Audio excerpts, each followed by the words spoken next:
Vale, vamos a desgranar esto porque hay un patrón muy habitual hoy en día. Pensemos un momento en la fórmula actual de la influencia. Si alguien busca que su voz destaque por encima de todo este enorme ruido mediático que tenemos, la fórmula parece inamovible, ¿verdad? Ujú, totalmente inamovible, o al menos eso nos hacen creer.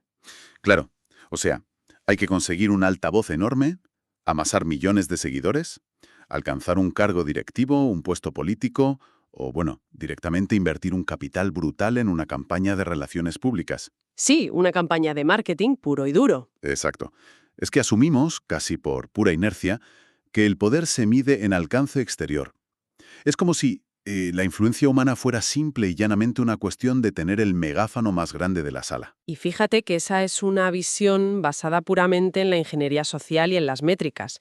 Hemos asimilado por completo que la autoridad es una etiqueta que se te otorga desde fuera. Ujú. Ya sabes, un cargo en la puerta de un despacho, una de estas insignias de verificación en una plataforma digital o un nombramiento oficial en un boletín.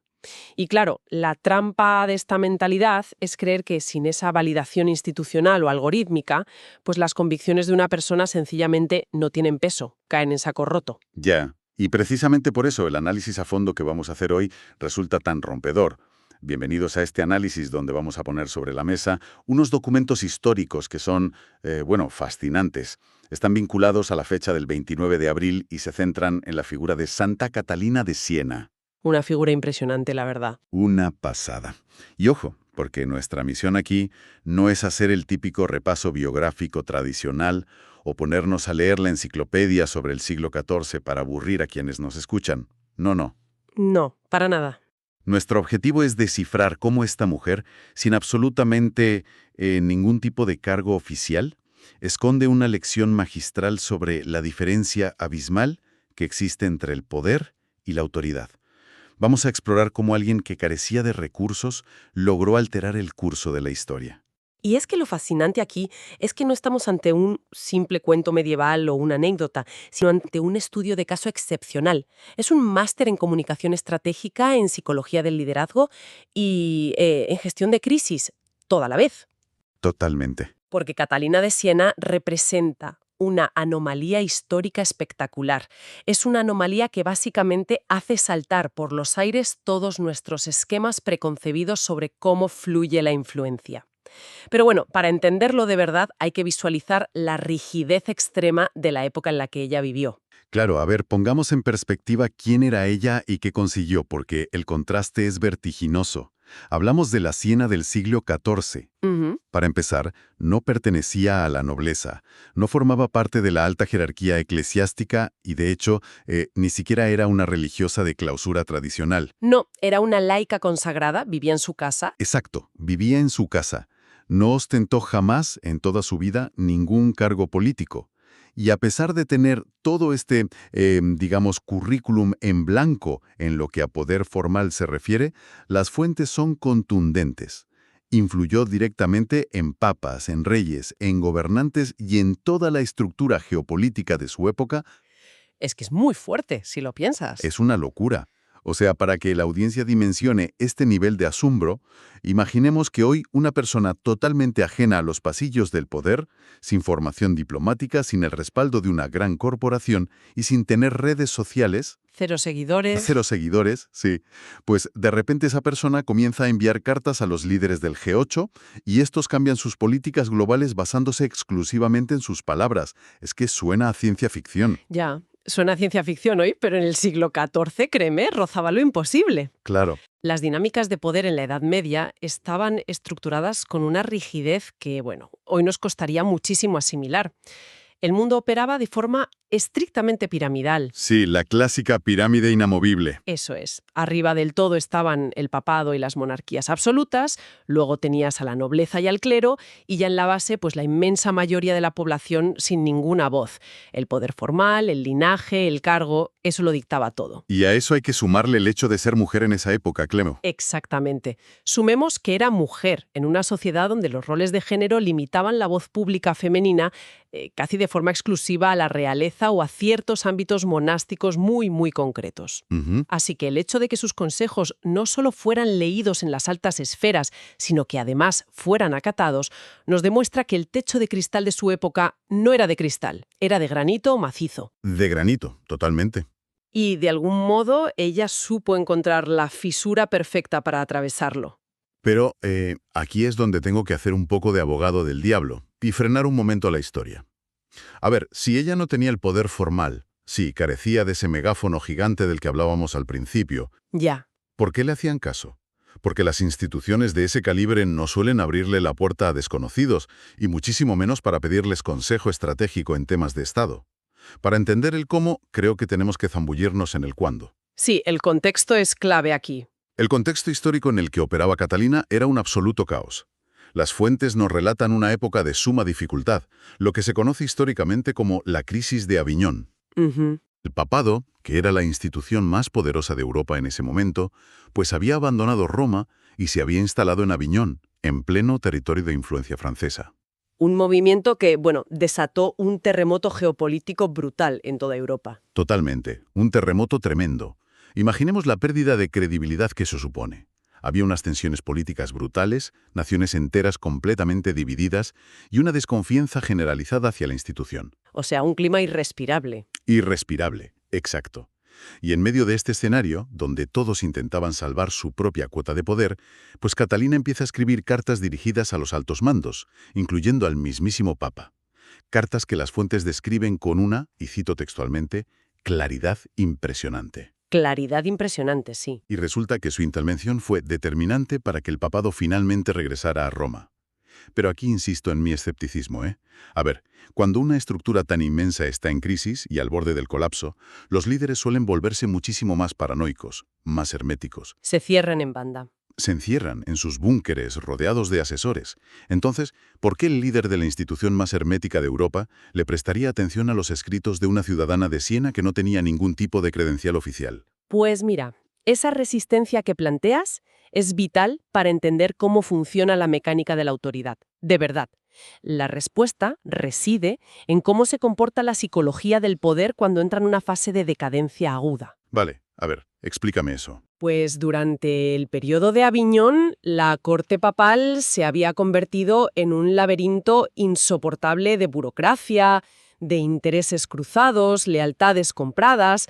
Cuando una institución sufre una tensión interna tan sostenida y encima pierde su credibilidad frente al exterior, el sistema formal se paraliza por completo. Ya, claro, nadie se fía de nadie. Exacto.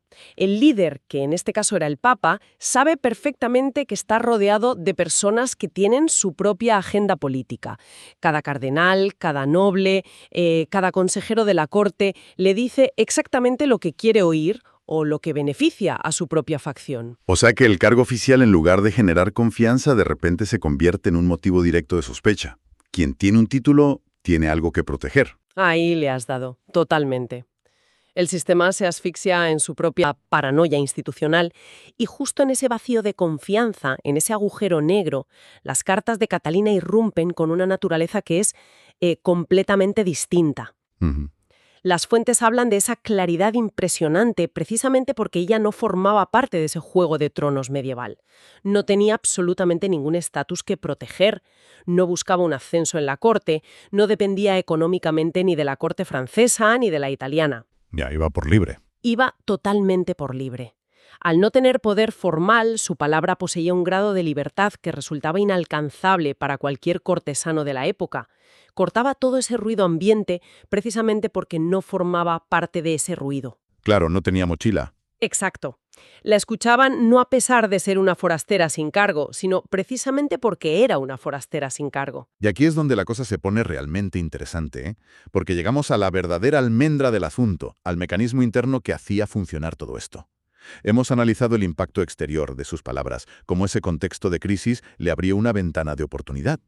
Sí, el factor ambiental. Eso es. Pero eso no explica de dónde sacaba ella esa lucidez para escribir. Pasamos de la acción exterior a la fuente interior. Los textos en los que nos basamos profundizan muchísimo en la clave espiritual y psicológica de su figura. Ujú. Y afirman categóricamente que su autoridad no emanaba de un nombramiento ni de un decreto, sino de su profunda unión con Dios, de su vida interior. Hay una definición en las fuentes que a mí me parece una genialidad absoluta para analizar la comunicación. Se refieren a ella como una interioridad que se convierte en palabra. Es preciosa, y es una frase que, la verdad, concentra toda la filosofía de lo que es la influencia genuina. Es que pensémoslo con una analogía moderna que a mí me ayuda mucho a verlo porque ilustra perfectamente esa diferencia entre el poder que impone y la autoridad que convence. Imaginemos un momento de crisis corporativa severa, ¿vale? Un desastre medioambiental brutal causado por una empresa. Vale, nos ponemos en situación. Sale un portavoz oficial con un traje carísimo respaldado por todo el peso legal y corporativo de su cargo y empieza a leer un comunicado de prensa lleno de jerga institucional, evasivas, tecnicismos. O sea, tiene el poder del micrófono. Claro, todos los medios le están grabando en ese momento. Exacto, todos le graban. Pero nadie le cree. Cero credibilidad. Ahora contrastemos eso con una persona directamente afectada por ese desastre. Alguien que, no sé, ha perdido su hogar, que no tiene ni idea de relaciones públicas, pero que se pone frente a una cámara y cuenta su experiencia desde la más absoluta verdad, desde las tripas. Se te pone la piel de gallina solo de imaginarlo. Claro, porque el portavoz tiene el alcance, tiene el altavoz, pero esta segunda persona tiene la autoridad moral. Su mensaje penetra directamente en quien lo escucha, sin necesidad de adornos ni de comunicados revisados por abogados. Ya.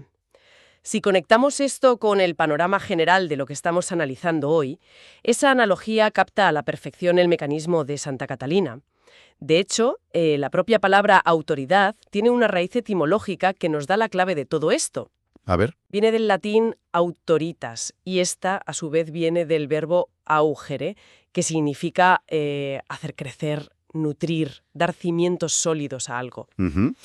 Fíjate que en el derecho romano clásico se diferenciaba muy claramente entre la potestas, que era el poder socialmente reconocido, o sea, el cargo político o militar puro y duro. El que te viene dado desde fuera. Exacto. Y por otro lado estaba la autoritas, que era el saber socialmente reconocido, el prestigio moral de la persona. El portavoz de tu ejemplo, el del traje caro, tiene potestas, pero la autoritas requiere unos cimientos sólidos que no se pueden firmar en un contrato. Claro. No se impone por la fuerza, ni te la da una jerarquía, sino que el resto de las personas la reconocen de forma completamente natural en ti. Es que es un reconocimiento casi instintivo. Uno escucha a alguien hablar desde esa convicción profunda y sabe inmediatamente que está ante algo auténtico. No hace falta que te enseñen el currículum. Totalmente instintivo. Y para alcanzar ese nivel de autenticidad, las fuentes de este análisis introducen una locución latina que funciona casi como un principio rector, un memorandum itineris, o sea, una hoja de ruta para la vida. Y la frase es memoresto veritas ex interiore, que básicamente podríamos traducir como recuerda esto, la verdad nace en tu interior. Veritas ex interiore. Es una máxima que tiene un peso brutal. Es brutal porque es que explica el cómo de todos sus logros. La influencia histórica de Catalina no se basó en calcular finamente qué facción política le convenía apoyar en Aviñón. Ella no operaba con estrategias de comunicación diseñadas por una mesa de asesores. No hacía encuestas de opinión. Para nada. Su capacidad de convicción era el resultado orgánico, el resultado inevitable de una verdad que primero había sido cultivada, madurada y arraigada en el silencio de su propia interioridad. Y cuando una persona alcanza esa solidez interior, cuando tus palabras están ancladas en convicciones tan profundamente meditadas, pues la comunicación sencillamente cambia de naturaleza. Claro. La palabra que sale al exterior no necesita tácticas de manipulación, no necesita tonos grandilocuentes, cae por su propia gravedad, es pura densidad moral. Entiende perfectamente la mecánica y es fascinante. Pero claro, entonces, ¿qué significa todo esto para nosotros hoy? Alguien podría estar escuchando esto y pensar, vale, todo esto está muy bien para una figura mística del siglo XIV. Pero, ¿qué aplicación práctica tiene nuestro mundo, hiperconectado y lleno de pantallas? Ya, la pregunta del millón. Claro, y aquí es donde las fuentes nos exigen que hagamos una actualización del concepto, porque la lección es sorprendentemente contemporánea. Hoy en día existe una sensación casi epidémica, te diría, de impotencia. Totalmente. Para cualquiera que busque simplemente estar informado, aportar algo al debate público o intentar mejorar un poquito su entorno, es facilísimo sentirse minúsculo. Nos enfrentamos a unos conglomerados mediáticos gigantescos, a algoritmos opacos que deciden qué se lee y qué no, y a un ruido constante que marea. Un ruido que no cesa nunca. Exacto. La percepción general es que si no tienes un cargo directivo, o si un mensaje tuyo no consigue miles y miles de interacciones en las primeras 2 horas, parece que tus ideas carecen de valor. Sentimos que no tenemos voz. Demuestra de forma empírica que la autoridad capaz de alterar el rumbo de los acontecimientos nace de lo que el texto denomina la verdad vivida. Ujú. Es una prueba tangible de que el poder formal, el cargo, no es el único motor de la historia. De hecho, el análisis culmina con una petición que resuena casi como un ruego para nuestra sociedad actual, y dice: enséñanos a hablar desde la verdad vivida. Una petición que, la verdad, nos obliga a analizar el gran error táctico y vital de nuestra mentalidad moderna. Hemos interiorizado de una manera casi enfermiza que el camino hacia la influencia va de fuera hacia adentro. Sí, al revés de Catalina. Exacto. Creemos que primero necesitamos conquistar un espacio exterior, ya sabes, conseguir esa silla en la mesa de decisiones, acumular influencia superficial, dominar los truquitos para viralizar un contenido. Ujú. Y pensamos que, bueno, una vez que consigamos ese altavoz gigante, entonces y solo entonces tendremos la autoridad para hablar. Invertimos el 100% de nuestra energía en la antena, en proyectar la señal lo más lejos posible. Pero claro, nos olvidamos de producir un mensaje que merezca la pena ser emitido. Es como intentar dominar el algoritmo de una red social publicando un contenido completamente vacío, pero a un volumen altísimo. Al final lo único que haces es sumarte al caos generalizado. Exactamente eso. El caso de Catalina de Siena demuestra que la dinámica real de la influencia es justo a la inversa. Va de dentro hacia afuera. El primer paso ineludible para poseer una voz que resista las crisis y que consiga atravesar esa barrera del ruido no es salir corriendo a buscar desesperadamente el poder externo. Ya. Es detenerse, hacer silencio y consolidar esa verdad vivida en la propia interioridad. Porque cuando no existe ese trabajo previo, cuando falta interioridad, el altavoz externo, ya sea un cargo corporativo enorme o una plataforma con millones de seguidores, pues solo sirve para amplificar el vacío. Qué gran verdad. En cambio, cuando alguien dedica tiempo real a cultivar unas convicciones profundas, cuando transforma esa interioridad en palabra, como decíamos antes, adquiere una inmunidad casi absoluta frente a la desconfianza general. Claro, porque la claridad que proyecta es innegable. No se puede fingir. Así es, adquieres la capacidad de hablar con una contundencia que ninguna estructura decrépita puede permitirse el lujo de ignorar. Y por eso, en medio de las intrigas, de las guerras y de toda la corrupción de la Europa medieval, una persona sin títulos, sin ninguna fortuna y sin apoyos oficiales, pudo dirigirse a las figuras más herméticas de su tiempo.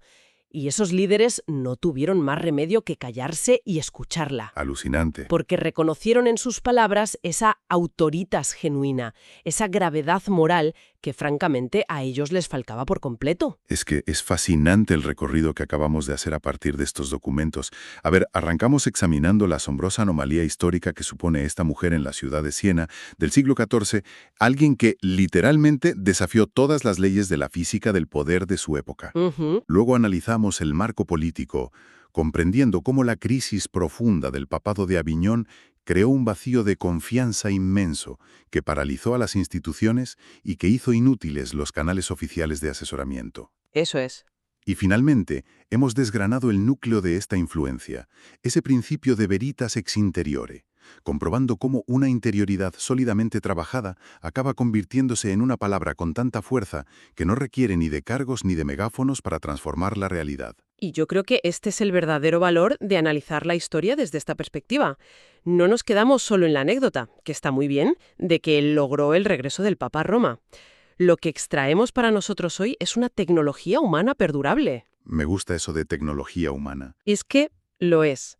Es una demostración palpable de que la lucidez y la convicción interior tienen la asombrosa capacidad de reorganizar el caos exterior.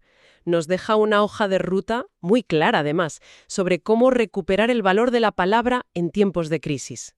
Totalmente. Lo cual nos deja con un pensamiento final bastante provocador para cerrar este análisis a fondo. Una reflexión para llevarnos a casa y que quienes nos escuchan puedan masticarla con calma. A ver, ponla sobre la mesa. Si aceptamos la premisa de que la verdadera autoridad y el impacto duradero provienen única y exclusivamente de la verdad vivida en nuestro interior, cabría preguntarse qué le depara a nuestra sociedad actual. Vivimos en una cultura que nos empuja, casi nos obliga, a invertir todo nuestro tiempo y energía mental en la fachada. Ujú, en el escaparate. Exacto, en proyectar una imagen, en pulir un perfil público perfecto, en buscar desesperadamente la aprobación a través de métricas externas. Y todo esto mientras el tiempo que le dedicamos a la reflexión, al silencio y a cultivar nuestro mundo interior tiende peligrosamente a cero. A cero absoluto, sí. Visto así, quizá deberíamos plantearnos si la constante queja que escuchamos sobre la falta de grandes líderes en la actualidad no es realmente un problema de escasez de talento o de falta de recursos de comunicación. ¿Qué va? Quizá, en el fondo, nuestra crisis global de liderazgo sea, pura y simplemente, el síntoma de una profunda y aterradora crisis de interioridad. Tal vez estamos demasiado ocupados buscando cómo amplificar nuestras voces en el mundo exterior, cuando lo realmente urgente sería detenernos un momento a preguntarnos de dónde nacen nuestras palabras. Ahí lo dejamos.